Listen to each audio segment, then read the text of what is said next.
Michael Wittman is the most famous tank commander of the Third Reich. He was the most decorated German tank ace of the war. At Kursk, the greatest tank battle in history, he spearheads the attack. Wittman just accumulated kill after kill.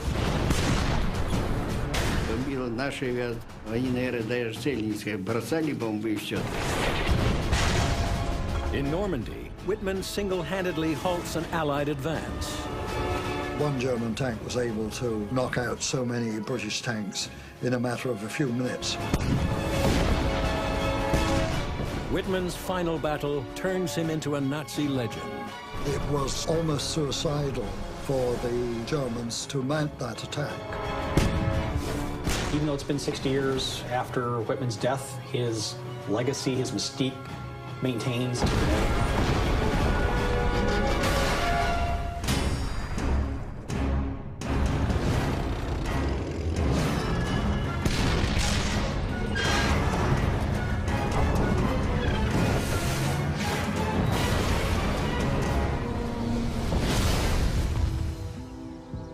Le Cam German Military Cemetery, Normandy, France. 21,000 graves, a monument to the death of the German army in Normandy and to the downfall of Adolf Hitler's reviled Third Reich. And yet amongst the rows of unadorned gravestones, there is one man's grave that is always honored with fresh flowers. His name, Michael Wittman. Wittman is considered the greatest tank ace of all time. He was the ace of aces. Many people say that he was a very quiet, likable man. He wasn't your typical Nazi. Most tank commanders weren't personally decorated by Hitler, but most didn't quite stand out with the number of kills that Wittman did. Wittman's mentality was aggressive, motivated, disciplined, kind of encapsulates the Panzer arm of World War II into a person. Wittman died here in the fields of Normandy. But his legend began in the fields of Bavaria. Born in 1914 on a farm south of Nuremberg, Wittman was a country boy living the healthy outdoor life. At 19, Wittman is drafted into the army for compulsory service, as all young men are in the Germany of Adolf Hitler. In 1937, after completing his service, Michael Wittman, aged 23, eagerly volunteers for Hitler's personal bodyguard, the Leibstandarte, SS Adolf Hitler. It's an elite unit. They were in parades. They were very regimented. They would have been handpicked personnel. They would have had certain height and physical fitness requirements, a certain look. He's not only a volunteer, but he's seemingly politically indoctrinated to want to be part of this unit. I swear to thee, Adolf Hitler, as Führer and Chancellor of the German Reich, loyalty and bravery. I vow to thee obedience unto death. Being the honor guard, I'm sure it was very appealing to somebody in their early 20s. With the black uniforms and the smart look and the whole elite quality about them. Michael Wittman embraces absolute loyalty to Adolf Hitler and his policy of persecution of the Jews, and to his program of conquest and expansion of the Third Reich. But in September 1939, Hitler invades Poland, triggering the Second World War. Now, for Wittman and his generation of young Nazis, the parades are over and the fighting begins. Because of his excellence as a driver, Wittman is given command of a reconnaissance vehicle. By early summer 1941, the Nazis are the masters of Europe. But for Adolf Hitler, the real prize lies to the east, the Soviet Empire, vast spaces for the master race to conquer and colonize.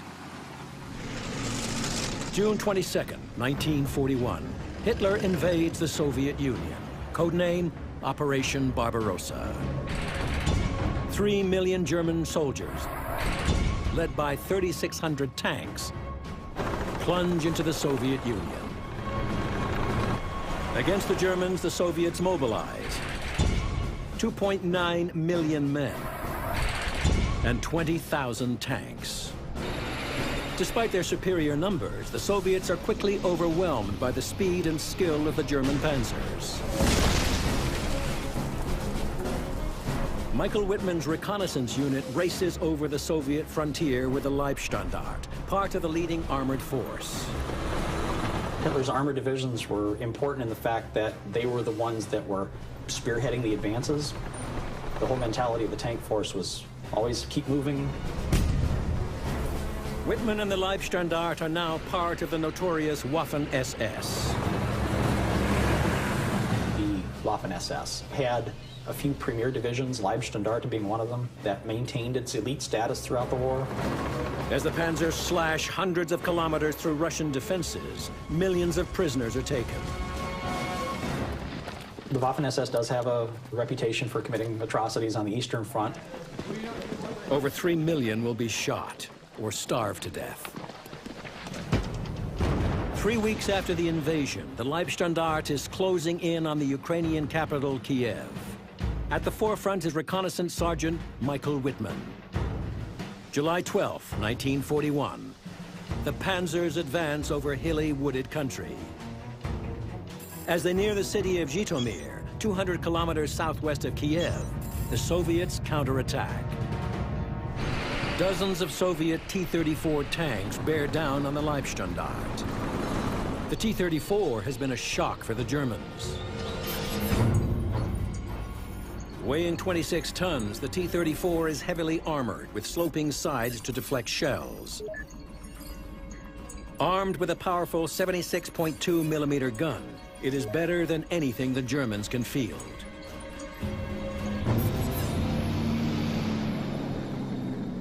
Wittman is ordered to reconnoiter the enemy forces in a Sturmgeschütz 3 or Stug.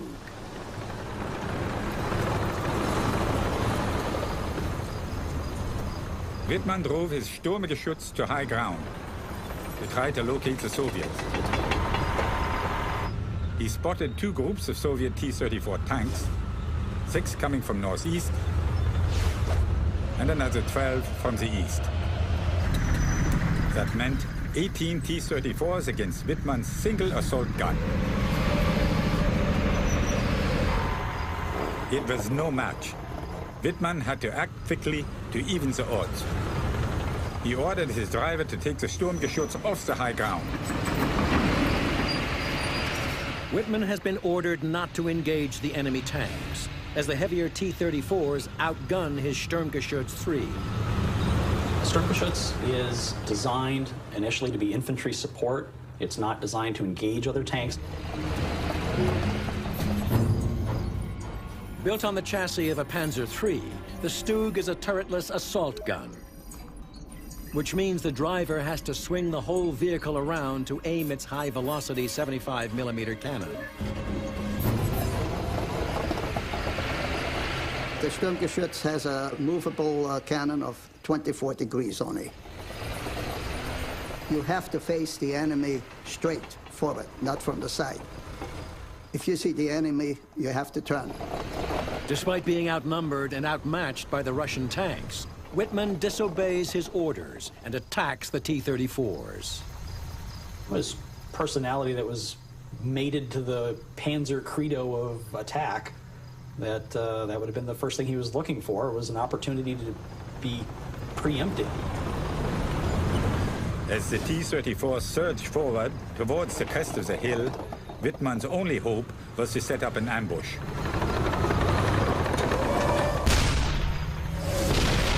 It was a direct hit. A second T-34 surged over the hill. It went up in flames. A third T-34 managed to get a shot at Wittman's Sturmgeschütz. The T-34s were not as accurate, we thought at least, than ours. More Russian tanks poured forward. There were just too many.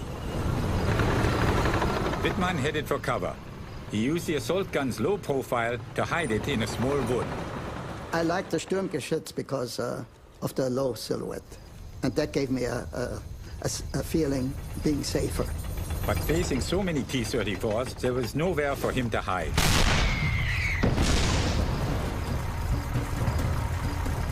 Wittman's driver swiveled the Stug to bring its gun to bear on the Russian. Firing would have definitely been an issue because of the inability to track a target via a turret. You would have to maneuver the vehicle. And again, his gunner scored a direct hit. With the T-34.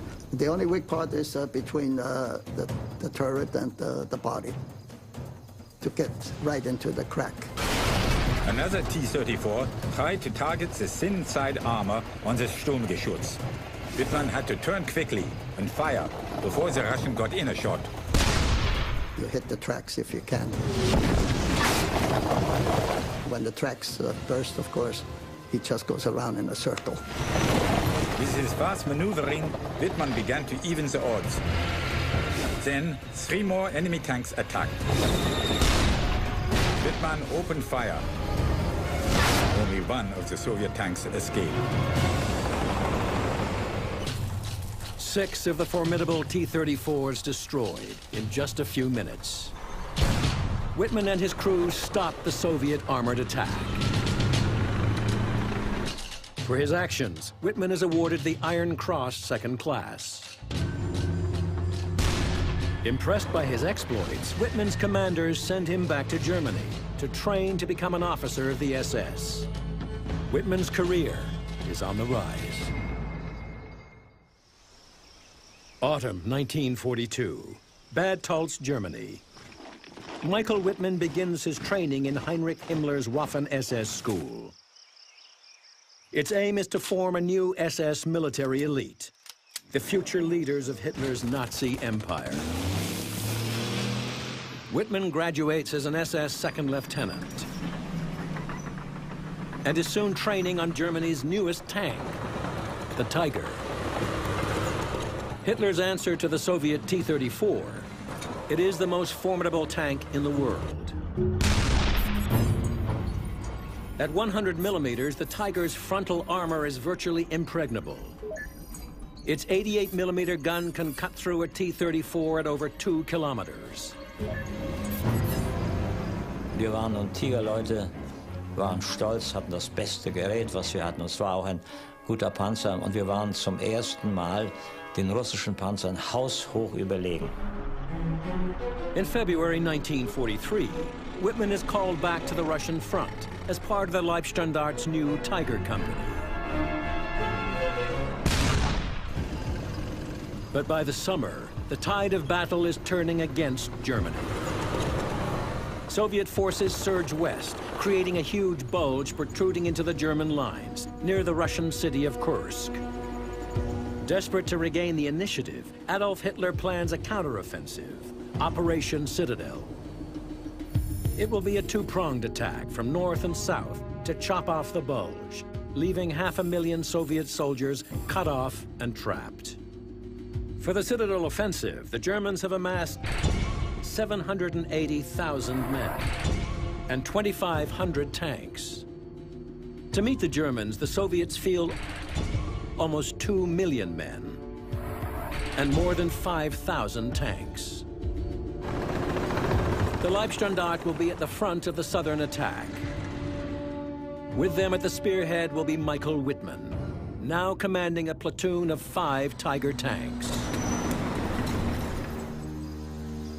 On the eve of battle, Wittman's commander reads out Adolf Hitler's message to the crews. Soldiers, today you set out on a great offensive, whose result can decisively affect the outcome of the war. My soldiers, now, finally, you have better tanks than the enemy. The German homeland looks to you with ardent confidence. We just thought we were superior to the Russian tanks. At least we were brainwashed to believe that, which helps to make you feel superior, you know. You know what propaganda does. July 5th, 1943. At dawn, the Tiger crews wait for their attack to begin. The order came over the tank radios. Panzers, forward! As we advanced, we were met by a relentless storm of fire.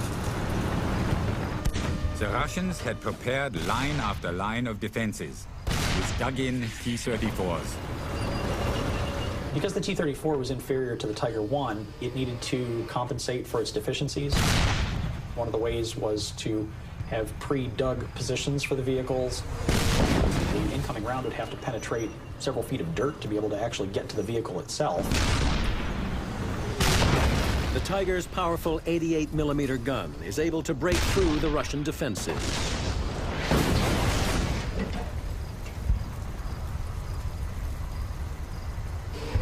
While the Russian shells bounce off the Tiger's armor.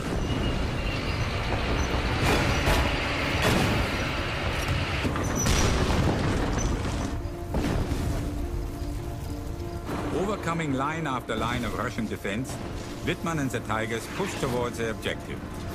But the Russians continued to throw wave after wave of tanks at our advance. These were all fresh targets for Wittman's gunner. Wittman's tank kept moving, firing as it turned, smashing one T-34 after another. Knocking out 8 tanks and 12 anti-tank guns, this first day of battle has been a success for Wittman and his elite crew. We call it zusammengespielt, played together, so that one interacts with the other the right way. The loader, the gunner, the commander, the driver, the radio man. It's a tightly knit group. July 12, 1943. The Germans set off to assault the final Soviet defense line before Kursk. Wittman's commander is wounded, and Wittman must take over command of the Leibstandart's Tiger Company, just as the Battle of Kursk is about to reach its climax. Unknown to the Germans, the Russians are preparing a desperate last-ditch counterattack. The Germans were on the verge of breaking through into open country, and the Soviets were starting to panic. They were going to throw whatever they had available into the mix. The Russians send 500 tanks west to attack the German right flank, but the Waffen-SS tanks turn east. These huge tank forces are about to collide near the little town of Prokhorovka. Second Lieutenant Wittman and his crew are ordered to high ground.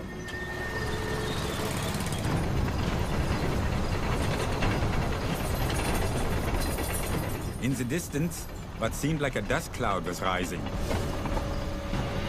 Suddenly, hundreds of Soviet tanks appeared at the crest of a hill, headed straight towards Wittman. We were in shock. The Soviets were not on the defensive, they were attacking. Just 1,600 meters from Wittman, more than 100 Soviet tanks are charging towards him, over the gently rolling land of the steppe.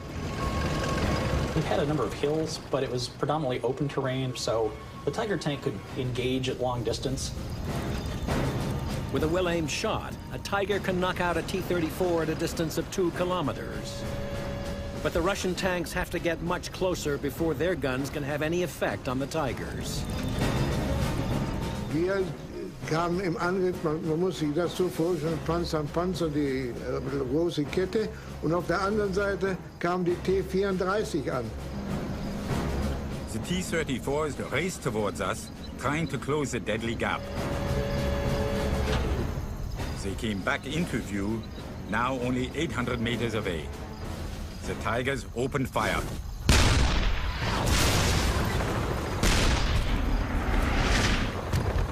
A lot of tanks in a relatively small area. Something of a shooting gallery from a Tiger I commander's perspective. The T-34s were still not close enough to penetrate the armor of the Tigers, so they had to keep advancing, straight through our barrage. They got to 700 meters. Getting closer. And closer. The Tiger guns were belching fire, but there were too many They couldn't all be stopped. В это время немцы уже наступали, немецкие войска. Они были на ходу. The Russians slam into the SS formation.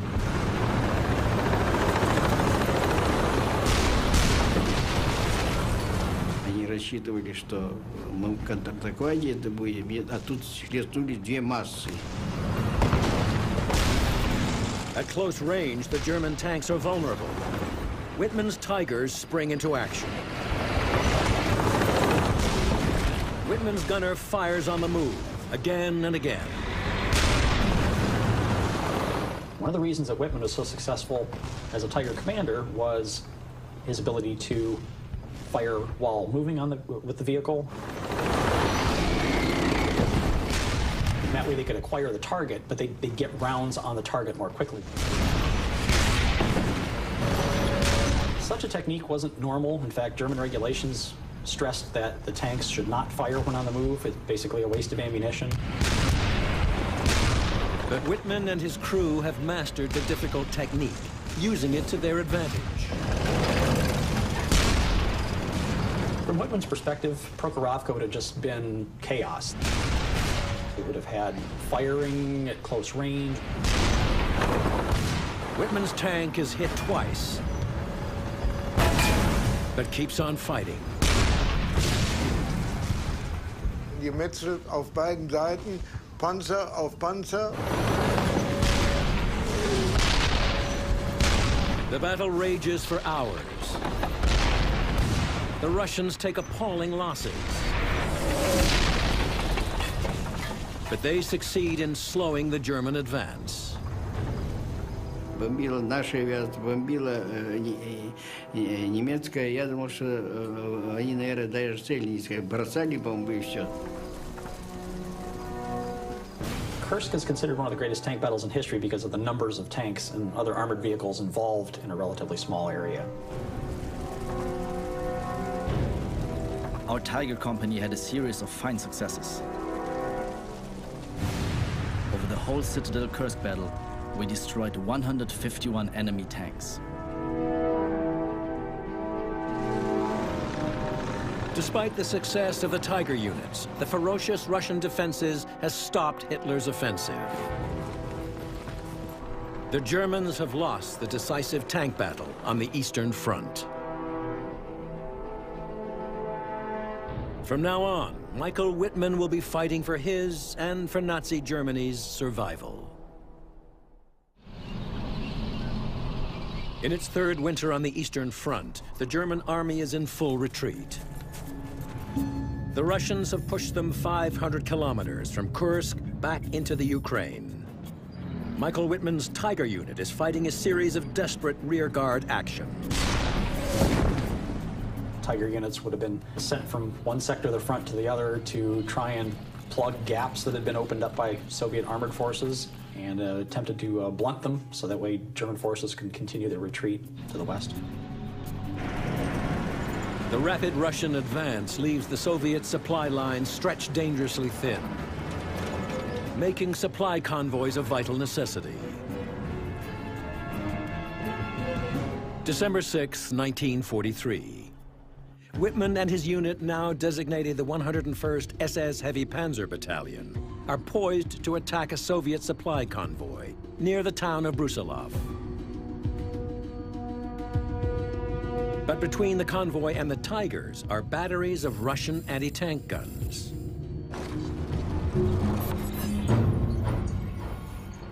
The Soviet 76.2 millimeter divisional gun is a tank killer.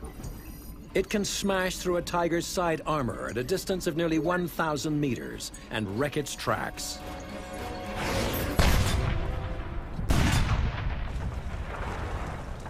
To kill these anti-tank batteries, Wittman's tactic is to play a dangerous game, using himself and his tank as bait.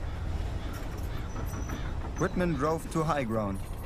He was tempting the Russian gunners to fire at him.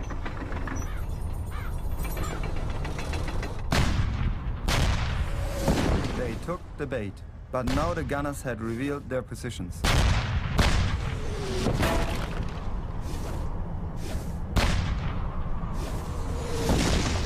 Under heavy fire, Wittman quickly retreated.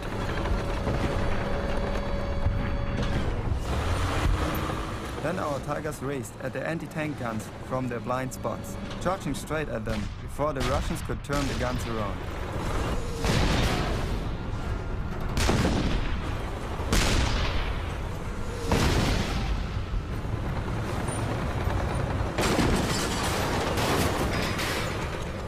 Wittman's tactic has worked. The anti-tank batteries are now a smoking wreck. But his Tiger reveals just how dangerous Wittman's game can be. We counted a total of 28 hits on the Tiger. Some of them were smaller, of course, but there were also some big enough to easily put one's fist into. With the anti-tank batteries eliminated, Wittman races towards the supply road. He drives into cover to observe the road, and he spots a convoy. Though he's heavily outnumbered, Wittman decides to attack on his own. Wittman would have been trying to make the best of a bad situation. He would have been increasingly reckless due to necessity in engaging enemy targets. Like a wolf attacking its prey, he quickly knocks out the lead tank and the rear tank, leaving the convoy trapped on the road at his mercy. Wittman blasted the enemy with furious barrages of gunfire. He placed his fiery mark on the road, smashing long lines of Soviet vehicles into junk. This caused mass confusion among the Soviets.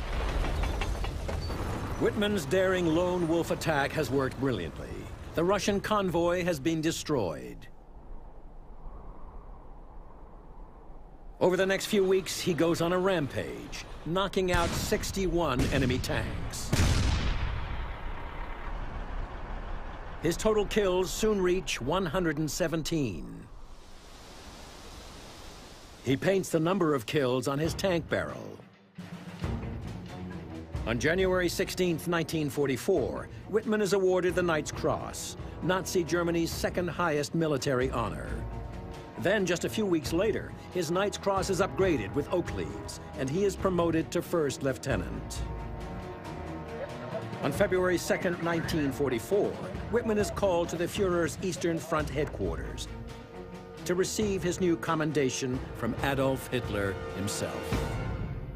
I think one of the reasons that Wittman was decorated to the degree that he was that he was part of the Leibstandarte SS Adolf Hitler division, and that's Hitler's name in the unit. Wittman is now ordered back to Germany, where his exploits have already made him famous. But the country he finds upon his return is in ruins, a result of Allied bombing. The sight of such senseless destruction of our cities is enough to make one's heart bleed. The Anglo-Americans have taught us to hate. They will see this hate transformed into energy. We desire one thing: to get them in front of our guns. We have only one watchword, and that is revenge. The war effort was definitely going against Germany, and they were looking for ways to keep up the public morale. He visited the Henschel factory where the Tiger One was made and made a speech to the workers there. I think Wittman was used as propaganda for the Nazi Party, but I don't think it was totally unwilling on his part. I think it was just another way of contributing to the war effort. The Reich made him a celebrity intentionally. During his triumphal tour of Germany, Wittman marries 19-year-old Hildegard Burmester. The couple is offered a special wedding gift: Adolf Hitler's Mein Kampf. Hitler went to Wittman's wedding. A tank ace in Germany was so important. Before he can arrange a honeymoon for his young bride, Wittman receives a new posting. So his wife accompanies him with his Tiger Battalion to the Chateau Elbeuf in Normandy, France. Michael Wittman will soon have his chance at revenge on Germany's enemies. On June 6, 1944, Allied forces land in Normandy. Hitler orders his panzer forces to drive the Allies back into the sea. For Michael Wittman and his Tigers, the Allied beachhead is over 200 kilometers away. Wittman started off on June 6 with 45 Tiger tanks, which is a full complement for that 101st Heavy SS Tank Battalion. But it takes Wittman 5 harrowing days to get his second company to the Normandy battlefield, under unrelenting attacks by Allied fighter bombers that decimate his forces. And a week later, it was down to about 6 vehicles that were serviceable. Wittman and the 101st SS Heavy Panzer Battalion are positioned on the left and most crucial sector of the front, facing the British and the Canadians. The Germans would have concentrated their armored units around the British and Canadian sector, because if that sector had fallen, that would have been the shortest route to Germany. So they had to hold that with their stronger units. The Allies are preparing the break out of the beachhead. Their plan is to send the British 7th Armored Division towards the key city of Caen, through the town of Villers-Bocage. June 13th, 1944. Sheltering from Allied bombers, Wittman positions his surviving Tigers under the cover of trees, near Villers-Bocage. The British 22nd Armored Brigade was moving through the town. The column of British tanks is just 200 meters from Wittman's position. The British do not know Wittman is there, but they are about to find out. Then a man came into the command post and said, "Obersturmführer, tanks are driving past. I don't think they're German." I had no idea that the enemy might suddenly appear. Wittman saw that there was an opportunity and that the British armored vehicles were in a nice, neat line approaching his position. I went outside and saw English and American tanks rolling past, about 150 to 200 meters distance. Never had I been so impressed by the strength of the enemy as I was by those tanks rolling by. Wittman is facing 138 tanks and armored vehicles, while he has only 6 tanks. The decision to attack was a very difficult one, but I knew it absolutely had to be, and I decided to strike out at the enemy. Wittman's split-second decision will become legendary. I had no time to assemble my company. I set off with 1 tank. I drove up to the column, surprised the English as much as they had surprised me. I first knocked out 2 tanks from the right of the column, then 1 from the left. With them being in such close proximity to each other, there was no room to maneuver. I then turned about to the left and attacked the armored troop carriers in the middle of the armored regiment. They never left the road. They were so surprised that they took to flight, but not with their vehicles. Instead, they jumped out, and I shot up the battalion's vehicles as I drove by. I drove towards the rear of the column on the same road, knocking out every tank that came toward me. The enemy was thrown into total confusion. I was able to take out tanks as well as armored troop carriers. Then I drove straight into the town of Villers-Bocage. The town has already been occupied by British armor.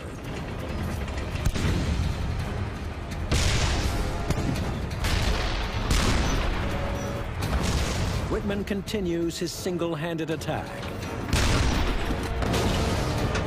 claiming a total of 21 Allied tanks destroyed.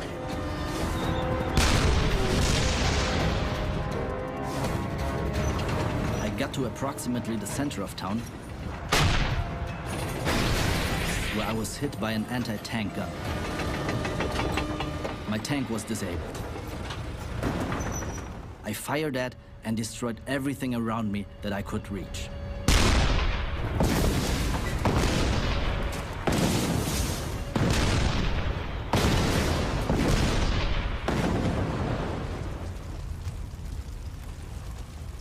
I then abandoned the tank. Wittman's deadly rampage has lasted barely 15 minutes, but he has devastated an entire enemy regiment. By single-handedly knocking out the British column, it kept the Allies from taking the area around Caen for 2 months, and it added to the mystique of Wittman's abilities as a panzer commander. German newsreels make the most of the Allied setback at Villers-Bocage. In den engen Straßen wurde eine stärkere amerikanische Panzereinheit gestellt und zusammengeschossen.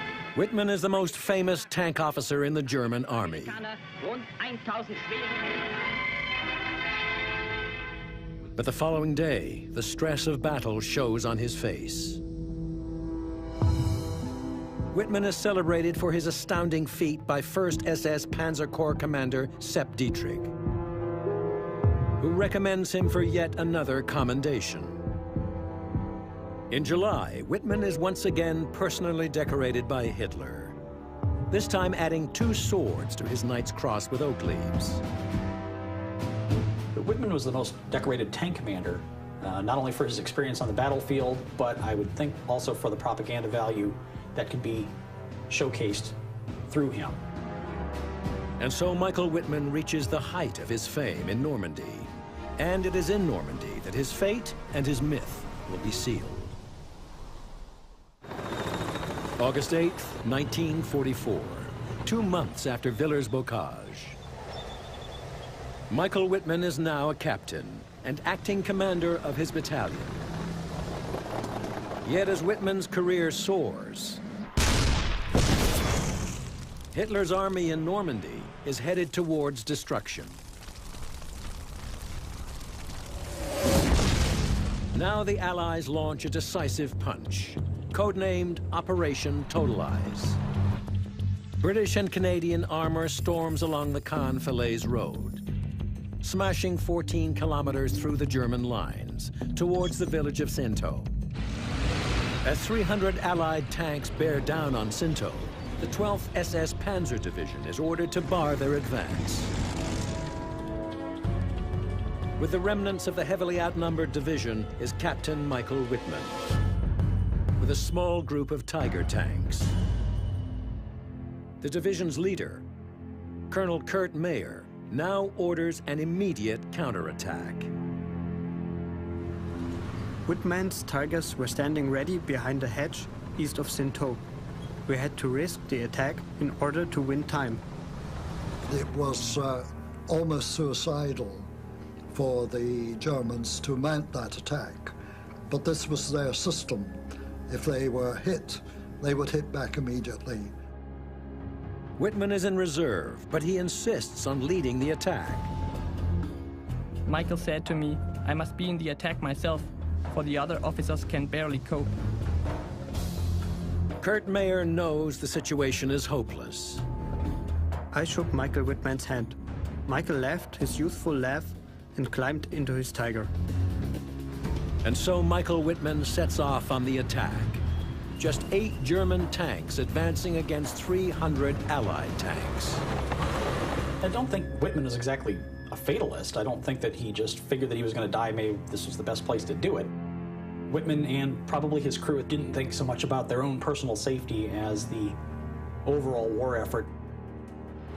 What Wittman doesn't know is there is a hidden danger waiting for him on either side of the Caen-Falaise road. British tanks of the Northamptonshire Yeomanry are lying in wait in the woods to his right. Canadian tanks of the Sherbrooke Fusiliers are hidden behind a wall to his left. We drove off, Michael right of the road and I left of the road.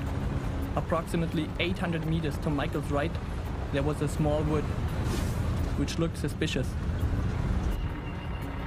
British tanks hidden in the woods observe Wittman.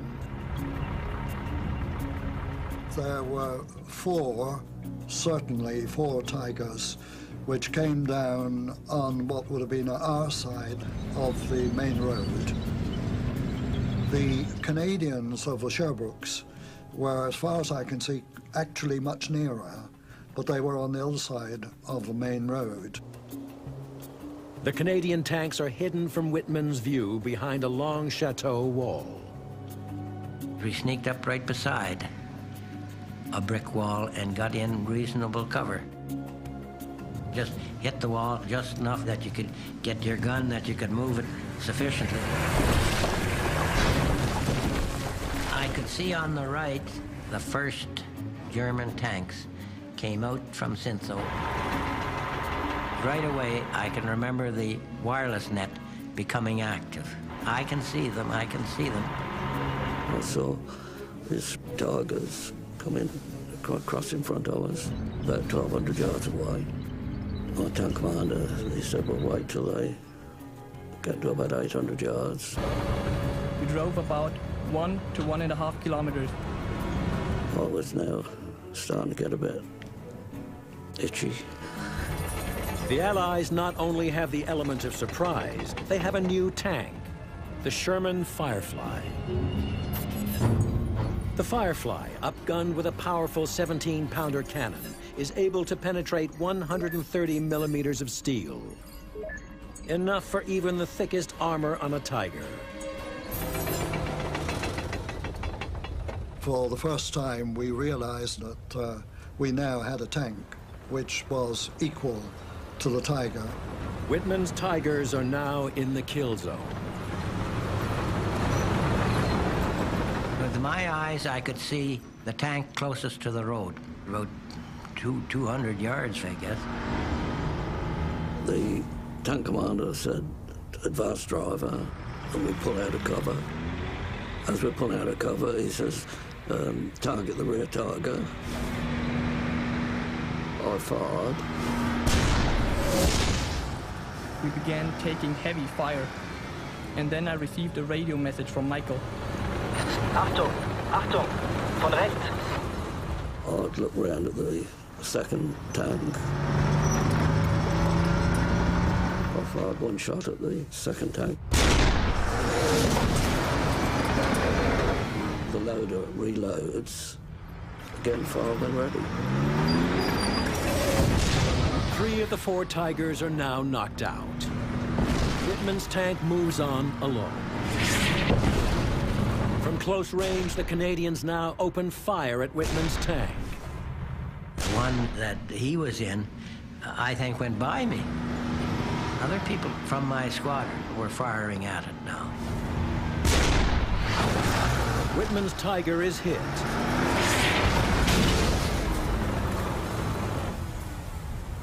When I got to within 300 meters of Michael's Tiger, flames suddenly shot from the tank. I can remember a tremendous explosion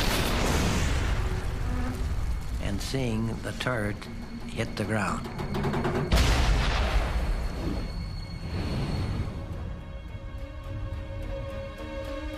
August 8th, 1944. Michael Wittman has fought his final battle. Whether his last thoughts as he went down the road were simply, Valhalla, here I come, a sort of a death wish. He must have known there was no way they were going to win. August 25th, just days after Wittman's death, the German army in Normandy is defeated.